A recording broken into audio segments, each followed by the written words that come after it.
Ladies and gentlemen, welcome to my desk of reckoning. This week, we talk UFOs over Arizona, European carrier valuations, and some parents blame Southwest for their own poor decisions. I'm Aaron, better known by my friends in low places as Mugatu's dad, and this is the Points Reckoning Picture Show. There you go, buddy.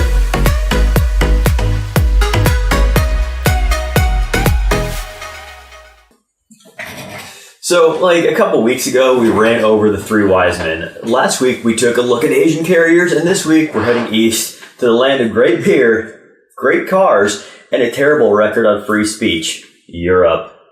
We're actually only going to take a look at Air France KLM's Flying Blue program and British Airways Avios.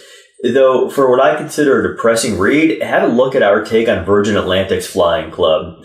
With an ultra-low award availability of just 8.33%, the ACR value is abysmal, so link is in the description below. Furthermore, I'm skipping over Lufthansa's Miles and More program for now, only because I haven't made a priority of valuing them. Obviously not because of their size. They're bigger than both of the previously mentioned carriers. It's because they're not a transfer partner of the big three. So let's start with Air France, and a good number, 95.83%. That is the percentage of our hypothetical routes that we were able to find award availability on. That's right up in U.S. domestic carrier territory. This statement is a bit contrary to our analysis on pointsreckoning.com. This is due to the fact that the write-up was done while we still considered international first-class availability in our valuations. Considering most airlines are moving to two-class cabins, at least on transatlantic routes, we thought it'd be best to exclude this going forward. Now, our ACR value for the month was a solid, if unremarkable, 1.04 cents per mile, and our non-zero average was 1.45 cents. That said, Flying Blue does offer some great opportunities for those willing to be flexible. Our best for the month came in at 5 cents per mile, and that was on a business class ticket from London to New York. Cash price was $3,277, or 62,500 miles plus $421 in fees. Finally, we had a full 10 redemptions in our good and great categories. This would be anything with a value over 3 cents per mile. Now, so let's move on to British Airways and their executive club earning Avios. Sadly, we consider them a little less valuable than the previously discussed program by Air France KLM. Staying in the approach pattern here, let's start with an award availability, only 68.06%. Not awful, but not great. It's actually on par for foreign airlines. Our overall ACR value was just 0.8 cents, primarily due to excessive fees, which we deduct from the cash price, in order to accurately see exactly how much value you're getting for your points or miles. The non-zero average was 1.72 cents, and our best redemption was 7.9 cents. The latter coming from a business class seat from Frankfurt to DC.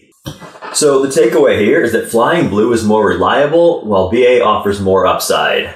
So now, let's move on to a little bit of news.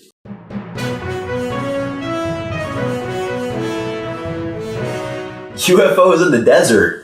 Who doesn't love a little mystery? I sure do. And that's exactly what we've got here. The FAA recently released an audio recording of the interaction between air traffic control and Albuquerque Center, American Airlines Flight 1095, and a private Learjet. I've got the audio transcript for everyone here in a second, but first a little setup. A Learjet pilot flying near Tucson reported an object flew over his aircraft. Keep in mind he was flying at 37,000 feet. In a shockingly unsurprised tone, ATC responds that nothing should be flying in his immediate vicinity. Nevertheless, the ATC operator asks an incoming American A319 en route to Dallas if he witnessed anything. Sure enough, a couple minutes go by and he reports the same. I edited out communication not related to the sighting, so this is the abridged version, so have a listen. Albuquerque, 71 Papa Golf. Number 71 Papa Golf, go ahead. And was anybody above us that passed us like 30 seconds ago?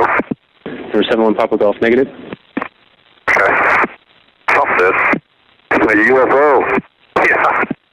American 1095, let me know if you see anything pass over you here in the next 15 miles. You know if anything passes over? American 1095, affirmative. We had an aircraft in front of you. It's 37 that reported something pass over him, and we didn't have any targets, so just let me know if you see anything pass over you. I don't know what it was. It wasn't an airplane, but it was. The path was going the opposite direction. Hey, it's American 1095. Yeah, something just passed over us. Like a, don't know what it was, but it's at least 2,000-3,000 feet above us. So yeah, it passed right over the top of us. Okay, American 1095, thank you. And American 1095, can you tell if it was in motion or just hovering? Make it out whether it was a balloon or whatnot, but it was just really either bright or had a big reflection on it several thousand feet above us going opposite directions. Okay, Roger. Was it a Google balloon? UFO. Now, the FAA claims it wasn't a military aircraft, as they would have been informed. Furthermore, the size and speed of the object appear to rule out a weather balloon. So, what was it? We'll likely never know. Though, maybe as the U.S. government has never been one to withhold information from the public. Scratch that. We'll never know. Now some sad news for Aeromexico flyers looking to credit their miles to Delta's Sky Peso program. A new mileage chart has been published showing a reduction in medallion qualification miles. Prior to the new chart taking effect today, MQMs earned at a rate of 200% on all business class fares. However, the new chart is reducing this. Starting April 1st, 2018, only full fare J-class tickets earn 200%. Lower fare C, D, and I business class reservations will only earn 150%. On the surface, this doesn't appear to be that big of a deal, and alone it really is not. A domestic carrier lowering the earn rate on a foreign alliance partner isn't likely to affect a significant number of people. However, I'm including it in today's episode because it's another symptom of a much larger trend, the slow devaluation of American frequent flyer programs. Now, Southwest making headlines again. This week, we've got the case of a peanut allergy and parents looking to save a few bucks by placing their allergy-suffering child in a potential death trap. Let's start with the setup. Earlier this week, the Calvert family was flying from Atlanta to Houston. This family has a 9-year-old son with severe nut allergies. Worth mentioning is the fact that the allergy is so severe that even the presence of airborne peanut dust can trigger a reaction. Now, the parents, to their credit, did appear to make all efforts to inform the airline of their kid's medical condition. This included a note on the original booking and a pre-departure reminder at the gate. However, despite this, once underway, a flight attendant handed Chelsea Calvert a bag of peanuts. At this point, according to her, she broke down. Also not in contention is the fact that the child subsequently had an allergic reaction that required the use of an EpiPen to treat. For its part, Southwest released the following statement in regards to their general policy regarding nut allergies. Southwest Airlines is unable to guarantee a peanut-free or allergen-free flight. We have procedures in place to assist our customers with severe allergies to peanut dust and will make every attempt not to serve packaged peanuts on the aircraft when our customers alert us of their allergy to peanut dust. Now, the parents say they have questions and want answers. Just speculating here, but the first question might be, why the fuck did we as parents place our child in a big metal tube 30,000 feet in the sky that's known to contain a bunch of peanuts? Here's our opinion of how the fault breaks down. 20% goes to Southwest, 80% goes to the parents. The victim culture in America is really getting annoying. Sure, Southwest could have handled the situation better, but ultimately it was the parents who knowingly placed their offspring in a potential death trap. Let's consider for a second that Southwest had performed flawlessly and not served any nuts on board. Wouldn't that still leave the plane filled with nut crumbs and dust from prior flights? It's not like the aircraft interiors are pressure washed in between each flight, so... Alright, hashtag rant over.